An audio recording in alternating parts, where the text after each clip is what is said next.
오죽하면 지금 노인과 바다라는 얘기가 나올 정도로 부산은 노인하고 바다밖에 없다라는 우스갯소리가 지금 나오고 있습니다. 공실도 생기고요. 70만이 줄었잖아요. 구로 따지면 강남구보다 더 많은 인구가 지금 사라진 겁니다. 그러니까 상권 무너지고 있죠. 수요가 줄고 경기도 안 좋고 건설업계도 안 좋고 고향에서 버텨보려고 했는데 안 되겠다. 차라리 서울에 아파트를 사든 서울에 빌딩을 사자라고 해서 자금 유출이 발생하고 있습니다. 25년의 진짜 본 게임은 하반기입니다. 이 토지거래 허가 해제로 인해서 너무나도 단기간에 막 뜨겁게 역시 강남 또 해제되고 이제 뭐 개투자 할 수 있고 그러면서 엄청난 펌프질을 하시는데 이게 이런 흐름이 단기적으로 좀 더 갈 수 있어요. 근데 중요한 건 이게 앞으로 그럼 2년, 3년, 4년이 계속 올라갈 수 있는 이 뭔가의 모멘텀이 있냐라는 거죠. 전혀 아닌 겁니다. 강남이나 뭐 잠실 쪽에 아파트 못 파셨던 분들 이런 분들이 있다면 이분들에게 절호의 매도 기회를 저는 준 게 아닌가. 우리가 그런 얘기 있죠. 호재에 팔아라.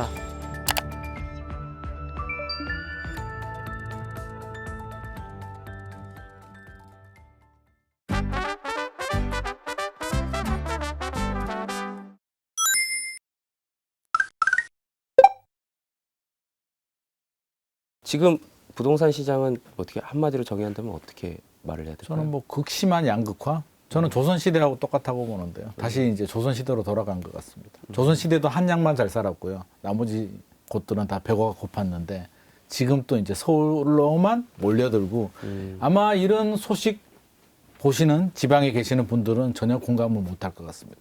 뭐가 집값이 오르고 뭐가 줄을 서고 집주인이 계약을 해지하고 막 이런 사태들이 아마 지방에 계시는 분들은 180도 공감을 하지 못하는 정반대의 상황이니까요. 굉장히 좀 심각한 것 같습니다.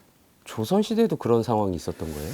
조선시대에도 문제가 양극화잖아요. 한양 임금이 있는 한양에만 먹거리, 좋은 직장들이 있다 보니까 지방의 양반 자제들이 과거급제, 오직 일자리는 한양으로만 몰리면서 한양 집값이 천정부지 올라갔죠. 요즘 돈으로 따지면 환산하면 거의 한 10억에서 30억 정도. 일반적인 집이 그 정도 했고요. 대궁궐 같은 거는 뭐 100억에서 300억 정도. 요즘 돈 가치로 따지자면. 그래서 과거 급제한 양반들이 새빵 구하기도 힘들 정도로 조선은 극심한 주택난에 시달렸는데 근본 원인을 찾자면 공급이 부족한 게 아니라 수요가 과잉이었다는 거고요. 지금도 마찬가지죠. 그럼 지방에 양반들이 올라오듯이 지금 현재는 지방에 있는 어쨌든 돈을 갖고 계신 분들은 그렇죠.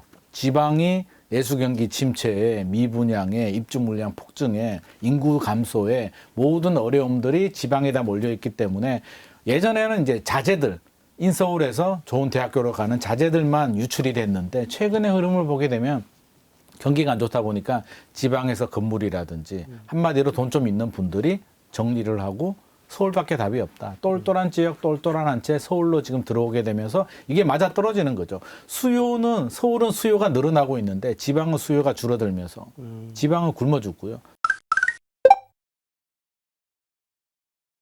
토어과제 이게 시행되고 나서 오히려 부산 가격은 더 떨어졌다 뭐 이런 얘기도 하셨다고 들었는데 네. 그거는 결국에 아까 말했던 그 한양의 예를 그대로 생각하면 되는 건가요? 지방 같은 경우는 이제 부산이 이제 대표적인데 부산이 잘 나갈 때 부산 인구가 400만 정도 됐거든요. 근데 지금 330만. 아마 몇 년 지나면 300만 붕괴될 것 같습니다. 대한민국 2대 도시가 이제 인천이 될 것 같은데요. 절대 인구 자체가 줄어드는데 출산율이 줄어드는 거는 서울도 공통이잖아요. 서울도 잘 나갈 때 인구가 1000만이 넘었거든요. 지금 서울 인구가 1000만이 안 됩니다. 930만 정도 되는데. 그렇죠. 왜 서울 인구가 줄지? 서울은 수요가 넘친다는데 서울은 주거비용 부담이 워낙 높기 때문에 경기도 인천으로 가요. 지방에서 올라옵니다. 그래서 수도권으로 본다면 인구가 오히려 늘어났습니다. 근데 부산은 부울경이라고 하잖아요. 부산, 울산, 경남. 인구가 동반 하락입니다. 출산율도 줄어들고요. 열심히 키워놨더니 대학교는 인서울 하더라. 유출이 발생하게 되죠. 인서울에서 직장은 또 수도권에 구합니다. 집은 어디서 구할까요? 또 수도권에 구합니다. 부산 집을 회전시킬 수는 없어요. 오죽하면 지금 노인과 바다라는 얘기가 나올 정도로 부산은 노인하고 바다밖에 없다라는 우스갯소리가 지금 나오고 있습니다. 실제로 공실도 생기고요. 70만이 줄었잖아요. 구로 따지면 강남구보다 더 많은 인구가 지금 사라진 겁니다. 부산에서. 그러니까 상권 무너지고 있죠. 지금 많은 신축 아파트들 공급하고 있는데 지금 고급 수요들도 생각을 해보니까 단기간에 부산이 좋아지기가 힘들 것 같거든요. 수요가 줄고 경기도 안 좋고 건설업계도 안 좋고 부산 지방 뭐 기업들도 지금 다 무너지고 있는 상황이기 때문에 자산가들조차도 어지간하면 내가 고향에서 버텨보려고 했는데 안 되겠다. 차라리 서울에 아파트를 사든 서울에 빌딩을 사자라고 해서 자금 유출이 발생하고 있습니다. 당장 이제 어떻게 해야 되냐 이런 게 사실 좀 궁금할 것 같아요. 그러니까 지금 계속 자산가 얘기하시면 저희는 이제 자산가가 아니기 때문에 네. 사실 좀 그런 궁금증이 좀 생기긴 하거든요. 결국에는 수요가 굉장히 중요하거든요. 네. 수요와 공급인데 서울 수도권 지역들은 공급은 부족하고 수요는 많은 지역이에요. 그러면 어느 정도 답은 나왔죠. 그래서 여유 자금이 있는 분들이라면 꼭 저는 강남만 사라고 하지 않습니다. 네. 왜? 아니 따라갈 수가 있어야지. 30억, 50억이 누구 집 뭐 개 이름도 아니잖아요. 네. 그렇다면 서울 전역으로 본다면 여전히 투자 금액에 맞춰서 접근할 수 있는 지역들이 있습니다. 서울 수도권 지역들. 그래서 저는 충분히 접근 가능하다고 보여지고요. 지방도 답이 없냐 그러면 그렇지 않습니다. 지방 미분양 주택이 지금 굉장히 많거든요. 네. 지방이 무너지는 이유 중에 하나가 이제 미분양 주택인데 미분양은 두 가지를 봐야 됩니다. 전체적인 미분양을 봐야 되고요. 지금 1월 통계가 나왔는데 7만 2천 호 정도 전국 미분양이 줄었다가 다시 늘어나는 추세인데 네. 지방 대책을 보게 되면 생각보다 DSR도 안 풀어주고 네. 그렇죠. 양도세 뭐 특례 5년간 양도세 면제 이런 카드가 안 나온 이유가 과거에는 16만 호, 18만 호까지 미분양이 늘어난 적이 있었거든요. 그때 강력한 대책이 나왔는데 기획재정부 입장에서 본다면 7만 호 가지고 왜 세수 부족인데 지금 세금을 깎아줘야 되지? 왜 호들갑이야? 라고 생각을 할 거고요. 금융위 입장에서도 DSR 작년에 2달 연기했다가 작년 7월에 난리가 났는데 굳이 7만 호 가지고 왜 해야 돼? 라는 생각을 가지고 있는데요. 정말 문제는 악성 미분양입니다. 악성 미분양은 그래프 보면 지속적으로 지금 늘어나고 있거든요. 2만 2천 호까지 늘어났고요. 이미 다 지어졌는데 미분양이 상태인 거죠. 강통주택, 말 그대로 빈집입니다. 악성 미분양, 준공업 미분양이 늘어난다는 얘기는 건설회사들이 이제 프로젝트잖아요. 시행사, 네. 사업을 하는 시행사가 있고 공사를 하는 시공사가 있고 신탁사가 있는데 한마디로 다 빈집에 악성 미분양에 인질을 잡힌 거죠. 사업자금, PF 대출 회수가 안 된다는 거고요. 못 갚는다는 얘기죠. 다 부실 덩어리입니다. 이게 늘어나고 있다는 얘기는 지금 지방 경제, 건설업계 모두 다 무너지는 굉장히 심각한 상황입니다. 그래서 제 생각에는 계속 늘어나잖아요. 정부에서 아마 좀 대책이 나올 것 같습니다. 추가 대책, 좀 더 강력한 대책이 나온다면 지방에 혹시라도 계시는 분들 미분양 주택을 한번 사볼까? 이런 생각을 할 수도 있잖아요. 네. 조금만 기다린다면 저는 적어도 DSR 풀어주고 저리 대출 해주고 5년간 양도세 면제, 취득세 뭐 감면 이 정도 카드가 나온다면 미분양, 지방 미분양 한번 눈여겨볼 필요는 있겠다라는 생각입니다. 왜냐하면 우리가 미분양을 바라볼 때는 이제 팁이 있는데요. 원인을 좀 찾아봐야 되거든요. 지나친 고분양가. 이거 미쳤어. 너무 높아. 네. 아니면 나홀로 아파트. 주변에 인프라도 없는데 건설사가 떵하니 비싸게 지었어. 이런 것들은 피해야 됩니다. 시간이 해결해 주지 않습니다. 근데 괜찮아요. 뭐 택지지구고 인프라도 학교도 있고 교통 여건도 좋고 편의시설도 좋은데 시장 분위기가 안 좋아서 미분양이 생길 수 있잖아요. 네. 지금 지방처럼.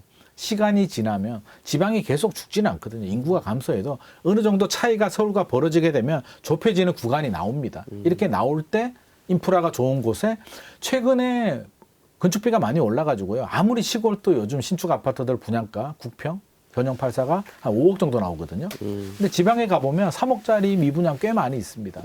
지금 분양하면 5억이 나와야 되는데 몇 년 전에 분양해서 지금 3억짜리인데도 미분양이 있거든요. 여기에 정부가 세제 혜택이라든지 여러 가지 금융 혜택을 준다면 저는 지방의 미분양 사셔도 괜찮겠다. 하지만 지금은 좀 기다려보자라는 입장입니다. 네. 어제 그 부동산원에서 이제 자료 좀 나왔어요. 그 네네. 수치가 나왔던데 서울 그리고 또 완전 송파 쪽에 몰려 있는 게 딱 수치로 나오더라고요. 미쳤습니다. 저는 그 숫자를 보고 미쳤다라는 생각이 들었는데 서울이 0.11%가 나왔는데요. 이 정도야 충분히 이해할 수는 있습니다. 근데 송파구가 0.58% 주간 변동률, 주간 상승률이 0.58%가 나왔는데요. 저는 이 0.58%를 본 적이 없는 숫자인 것 같습니다. 제가 볼 때는.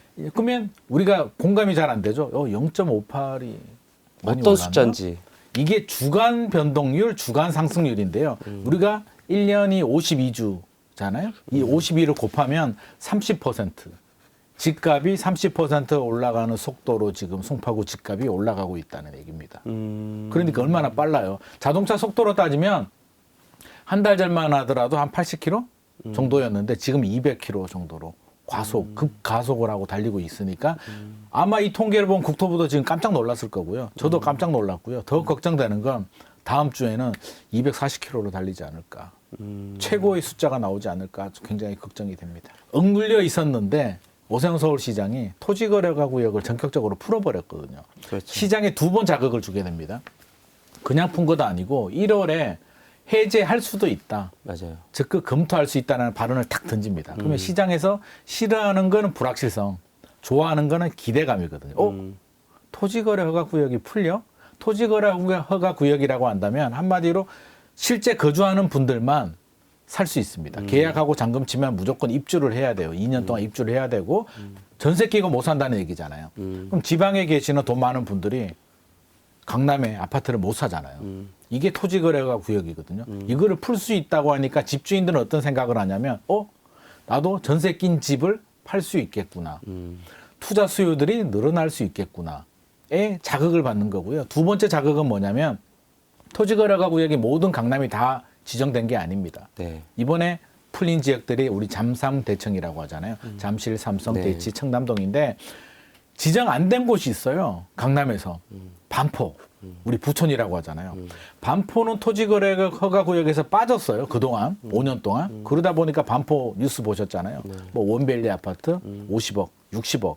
최근에 뭐 68억도 거래됐다라는 소리가 들리는데 그러면 그 올라가는 반포 아파트를 바라보는 나머지 강남 주민들 우리는 토지거래 허가 구역 때문에 집값이 못 올랐구나라고 생각하고 있었는데 그 족쇄가 풀릴 수 있다라고 하니 투자자들, 집주인들 마음이 꿈틀꿈틀대죠. 1월부터 거래가 되기 시작을 합니다. 2월에 갑자기 풀었습니다.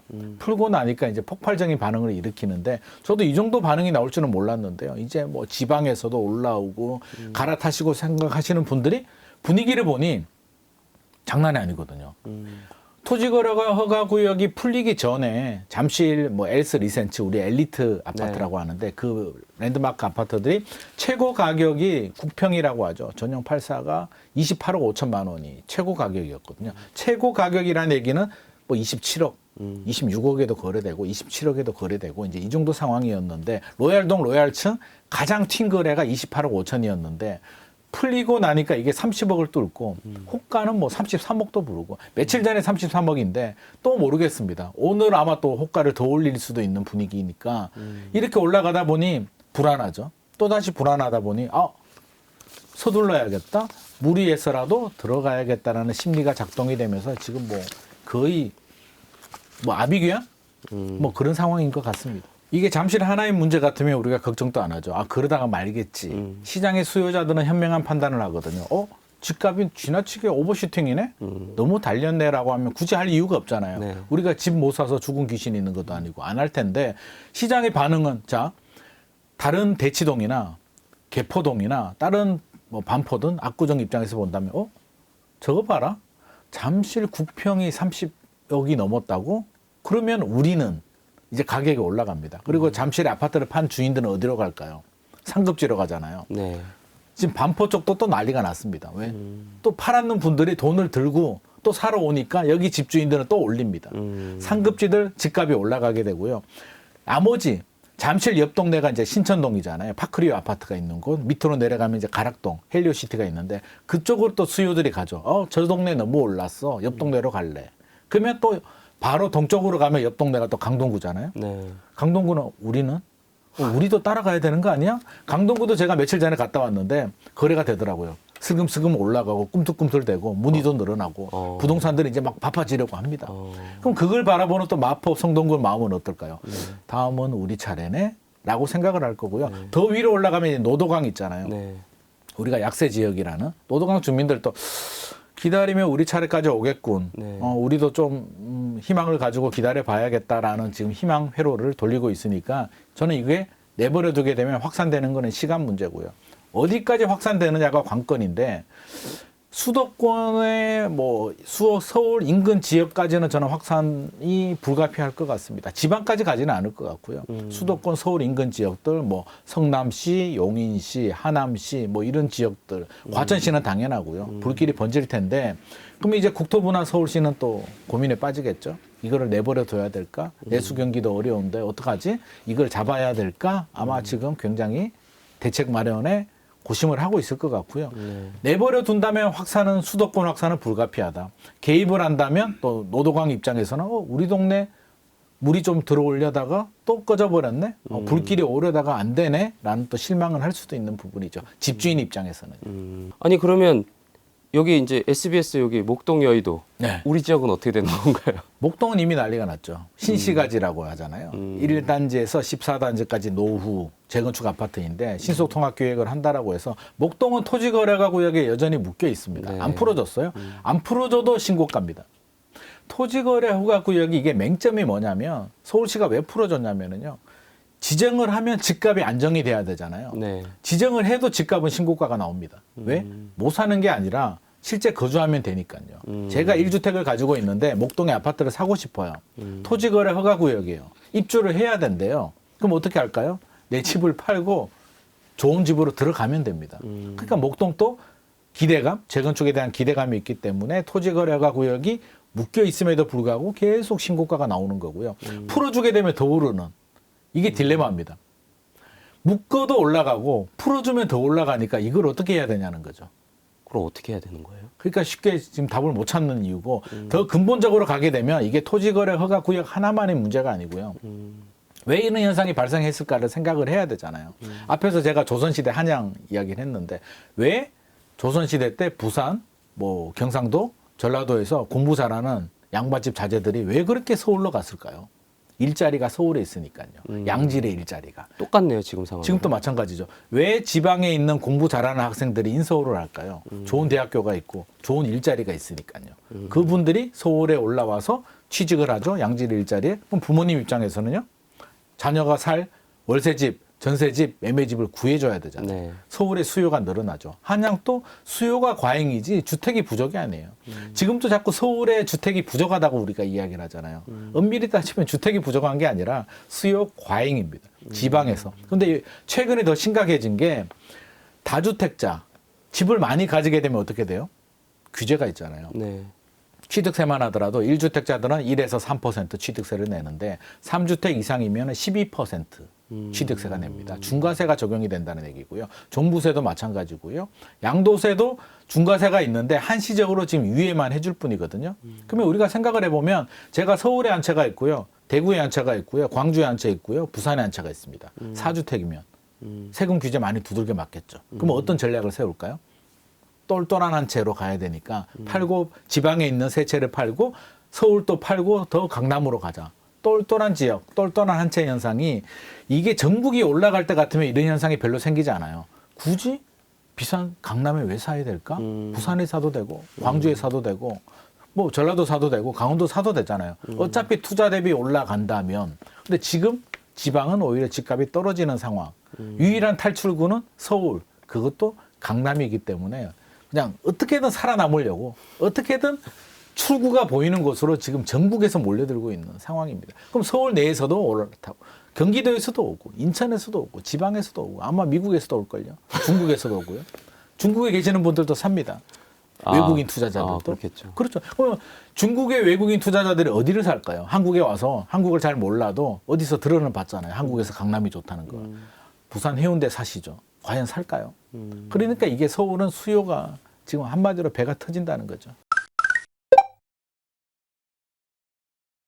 전체적인 서울 집값 올해 어떻게 좀 진행이 될까요? 원래 예상은 이 정도 과열까지도 가지도 않고요. 잘해야 좀 반등 정도, 하반기 반등 정도 예상을 했는데 이게 문제가 이제 서울, 강남이 이렇게 올라버리게 되면 분명히 문제 있습니다. 지금 강남의 단기 상승은 이건 지나친 오버슈팅이에요. 그러니까 우리가 과유불급이잖아요. 급히 먹은 떡 체한다고. 이거는 체할 가능성이 있습니다만 주변 지역으로 번진다는 거죠. 그래서 제가 볼 때는 아마 당초 예상보다도 작년에도 7월에 좀 올랐거든요. 네. 근데 올해도 이렇게 올라간다면 저는 좀 걱정은 돼요. 왜냐하면 2020년, 2021년까지 이제 상승장이었습니다. 서울 전국적으로. 네. 그러면 서울 기준에서 보면 2015년에서 2021년까지 상승장 지속적으로 7년 동안 올랐어요. 2022년, 2023년, 2024년이 어떻게 보면 조정장. 마라톤으로 따지면 42.19 뛰고 좀 쉬어야 되잖아요. 바로 뛰면 어떻게 돼요? 과로사잖아요. 네, 그래서 쉬는 타이밍이 필요하고 이 쉬는 기간에 생긴 오버슈팅, 버블을 좀 제거를 해야 되거든요. 제거되는 과중에 지금 이상 급등 현상이 생겼기 때문에 여기서 멈춰준다면 괜찮은데 서울 전역으로 지금 잠실 아파트 올라가듯이 이렇게 폭등이 생기게 된다면 저는 굉장한 부작용 예상할 수가 있을 것 같고요. 지방에 있는 돈까지 다 끌어 모았는데 집값이 갑자기 또 빠지는 현상이 생기게 되면 또 다른 엄청난 경기 침체, 안 그래도 내수 경기가 좋지 않은데 이제 부동산 경기까지 한마디로 일본 잃어버린 30년처럼 그런 상황이 생기지 말라는 법은 없을 것 같습니다. 이게 어쨌든 이런 상황인데 또 금리도 좀 지금 내리고 있어요. 그래서 이게 이제 전체적으로 이게 뭐 그 오르는 걸 멈출 수 있는 상황이 또 아닌 거 아닌가. 그렇죠. 집을 사는 분들이요. 토지거래 허가 구역이 풀렸네? 강남집 무조건 사야지? 이렇게 살까요? 강남이 똘똘한 한 채인데 난 묻지도 따지지도 않고 그냥 살래. 라고 할까요? 그 나의 전 재산을 투자하는 분들이 그렇지 않습니다. 그럼 뭘 고민하냐면 더 올라간다는 데 지금 베팅을 하고 있는 거예요. 그러면 토지거래가 구역이 풀려서 더 올라가는 게 아니라 두 가지를 보고 있는데 하나는 금리, 금리와 집값은 반비례하는데요. 작년에 2번 내렸죠. 네. 0.5%포인트 기준금리를 내렸는데 대출금리는 올랐어요. 네. 1%포인트. 오히려 오히려 올랐죠. 가산금리 올리고 우대금리 내리면서 뭔가 잘못됐잖아요. 기준금리가 내리면 대출금리가 내려야 되는데 정부가 어떻게 보면 금융감독원에서 은행장들 불러서 팔 비틀어서 야 서울 집값 올라가니까 관리 좀 해라고 해서 비정상적으로 대출금리를 올린 거고요. 이제는 내려갈 일만 남았는데 2월 금통위 때 한국은행이 내렸죠. 내렸죠. 은행에서 대출금리도 한 0.2%, 0.25%포인트 정도 내렸습니다. 그러면 두 가지 효과가 있죠. 대출금리가 내리니까 상환 능력이 좋아지는 거잖아요. 숨통이 트이는 거고 네. 심리적으로도 한 번 내렸으면 2번 또 내리겠네라는 심리가 작동이 됩니다. 당장은 아니더라도 뭐 하반기에 한 번 더 내리면 나빠질 일은 없겠다라는 생각을 하고 있는 거고요. 또 하나의 문제는 자 수요는 어차피 많아요. 서울이. 공급은 부족한데 2026년 입주 물량이 서울이 너무나 부족해도 올해가 조사기관에 따라서 차이는 있으나 올해가 뭐 부동산 알리사 같은 경우는 한 3만 1,000호 정도, 3만 2,000호 정도, 그 정도 예상을 하고 있는데 내년은 7,000호에서 8,000호 정도를 예상하고 있거든요. 엄청 줄어드네요. 이거는 4분의 1 토막? 이렇게 되면 이제 뭐가 문제가 생기냐면요. 우리가 매매 같은 경우는 입주 물량이, 새 아파트 입주 물량이 줄어들어도 집주인들이 불안해서 팔 수도 있잖아요. 네. 매물이 늘어나게 되면 뭐 집값이 또 안정이 될 수도 있는데 전세 같은 경우는요. 입주 물량이 줄어들게 되면 무조건 올라갑니다. 이거는 전세는 안정될 수가 없어요. 그러면 전세 가격이 올라가죠. 전세는 뭔가요? 세입자가 집주인한테 빌려주는 무이자 대출이거든요. 무이자 대출 한도가 올라간다는 얘기예요. 무이자 대출 한도가 올라가면 전세 가율이 올라가게 되고 한마디로 투자할 수 있는 갭 투자 금액이 줄어드니까 투자하기 좋은 환경이 만들어지죠. 집주인 입장에서는 무이자 대출 한도가 늘어나니까 부담도 줄어들고요. 그러면 생각을 하죠. 우리는 미래를 보잖아요. 기대감. 2026년에 전세 가격 올라가고 집값 상승 자극을 더 받겠네. 2026년은 나아질까요? 2028년까지 입주 물량이 부족합니다. 서울 수도권. 지방도 2028년이요? 마찬가지예요. 네, 3년 정도의 보릿고개가 있는데 이 보릿고개 동안 야 우리 집 사지 말자. 매수자들이 무주택자들이 이제 단합을 해서 우리 집 사지 말자. 3년 동안 집을 안 사면 집값 떨어질 수는 있습니다. 근데 그게 가능할까요? 사지 말자 해도 우리 기자님이 집에 가서 제가 생각해 보면 기자님하고 제가 둘이 사지 말자고 했는데 집에 네. 가서 생각하면 아무래도 살 것 같거든. 우리 기자님이 사기 전에 내가 먼저 사야 될 것 같거든요. 아, 그렇죠. 이게 경제학의 게임 이론이거든요. 저도 소장님 사기 전에 먼저 사고 싶은 마음은 있네요. 그렇죠. 그래서 우리 누구나 다 이런 마음을 가지고 있거든요. 그래서 이게 사실 안 되는 겁니다. 그러면 불안하잖아요. 입주 물량 또 줄어들고 전세 가격이 올라가는데 나 어떡하지? 기다리지 못하겠어. 빨리 사야겠어. 자금력이 되시는 분들 물론 자금력이 되고 준비가 되신 분들은 저는 사도 괜찮다고 생각을 합니다. 네. 왜? 그럼 막상 떨어지면 또 못 사거든요. 그렇죠.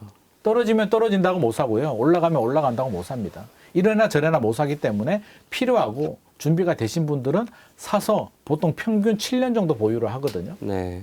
그러면 7년, 10년 보유하면 집값이 정상적으로 인플레이션, 화폐 가치 하락에 따라서 올라갈 가능성이 높은데 단 주의해야 될 점은 준비가 되지 않은 분들, 주택이 굳이 필요 없는 분들, 자금력이 부족하신 분들, 엄청난 무리한 연끌을 받아야 되는데 분위기에 휩쓸려서 우리 기자님이 살 것 같으니까 나는 준비가 되지 않았는데 무리하게 대출을 받아서 사야 되겠다라고 생각하시는 분들은 저는 어떤 경우라도 주의가 필요하다. 우리 2021년에 이제 그런 일들이 많이 생겼거든요. 연끌이라고 네. 했는데 있었죠. 극단적인 연끌이 뭐냐면요. 예비 신혼부부가 혼인신고를 안 합니다. 배우자 한 명은 주택담보대출을 받습니다. 집을 사고요. 나머지 배우자는 전세 계약을 맺습니다. 남이니까 혼인신고 안 했으니까요. 전세 대출을 또 받습니다. 그리고 신용대출을 두 분이 또 받습니다. 부모님한테 지원도 받습니다. 자기 자본 1억, 2억 가지고 12억 아파트를 삽니다.